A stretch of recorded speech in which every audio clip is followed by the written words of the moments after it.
കൂടെയുള്ളവർ നിൽക്കുന്നത്. ആ സമയത്തായിരിക്കും ഡോക്ടർ കൂടെ വന്നവരെ വിളിച്ച് പറയുന്നത് ആൻജിയോഗ്രാം ചെയ്യണം എന്ന്. ആ സമയത്ത് അപ്പോൾ കൂടുതലൊന്നും നമ്മൾ ആരും ചോദിക്കുകയോ പറയുകയോ ചെയ്യില്ല. എന്ത് വേണമെങ്കിലും ചെയ്യൂ, ജീവൻ രക്ഷിച്ചാൽ മതി ഡോക്ടർ എന്നേ പറയൂ. അപ്പൊ ഡോക്ടർ പറയും 3 ബ്ലോക്ക് ഉണ്ട്, എത്രയും വേഗം ആൻജിയോപ്ലാസ്റ്റ് ചെയ്യണം.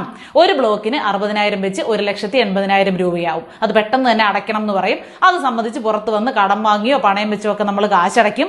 ഒരു രോഗിയോ അവരുടെ ബന്ധുക്കളോ ആൻജിയോഗ്രാമിന്റെയും ആൻജിയോപ്ലാസ്റ്റിയുടെയും CD ചോദിക്കില്ല എന്നുള്ളതാണ്. ആശുപത്രിക്കാർ തരുന്നുമില്ല. നേരത്തെ പറഞ്ഞല്ലോ 3 ബ്ലോക്ക് ഉണ്ടെന്നും അത് നീക്കിയെന്നും. ബ്ലോക്ക് നീക്കാൻ സ്റ്റെന്റ് ആണ് ഉപയോഗിക്കുന്നത്. ഇതിന് നമ്മുടെ രാജ്യത്ത് 7,000 രൂപ മുതൽ 30,000 രൂപ വരെയാണ് വില. ഏത് സ്റ്റെന്റ് ആണ് ഉപയോഗിക്കുന്നതെന്ന് ആരും തിരക്കുന്നില്ല. ഏതാണ് ഉപയോഗിച്ചതെന്ന് ആശുപത്രിക്കാർ നിങ്ങളോട് പറയത്തുമില്ല. അത് ചോദിക്കാനും അന്വേഷിക്കാനും നിയമപരമായി നമുക്ക് അവകാശമുണ്ട്. പക്ഷെ ആ സമയത്ത് അത് ചോദിക്കാനോ പറയാനോ ആരും നിൽക്കില്ല. ഉപയോഗിക്കുന്നത് ഇൻഷുറൻസ് കവറേജ് ഉള്ള സ്റ്റെന്റ് ആയിരിക്കണം. അത് അങ്ങനെ ആയാൽ വലിയൊരു ഗുണമുണ്ട്.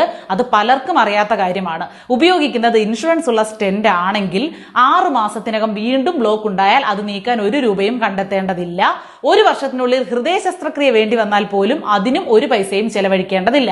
അതെല്ലാം ഈ സ്റ്റെന്റ് കമ്പനി ഇൻഷുറൻസ് വഴി ചെയ്യും. അത് അവരുടെ കടമയാണ്. പക്ഷെ സർക്കാർ ആശുപത്രി ഒഴികെ മറ്റൊരിടത്തും ഇത്തരം ഇൻഷുറൻസ് ഉള്ള സ്റ്റെന്റ് ഉപയോഗിക്കാറില്ല. ഉപയോഗിച്ചാൽ ചെയ്ത ചികിത്സാ കാര്യങ്ങളൊക്കെ കമ്പനിക്ക് നൽകേണ്ടി വരും. അപ്പോൾ ചികിത്സയിൽ നടക്കുന്ന കള്ളത്തരം നടക്കില്ല. ബ്ലോക്ക് നീക്കാൻ നിങ്ങളിൽ നിന്ന് വാങ്ങിയത് നിങ്ങളുടെ ജീവിത സമ്പാദ്യത്തിലെ പരമാവധി തുകയാണ്. ഒരുപക്ഷെ ഉപയോഗിച്ചതോ ഇൻഷുറൻസ് ഇല്ലാത്ത സ്റ്റെന്റ് ആയിരിക്കും.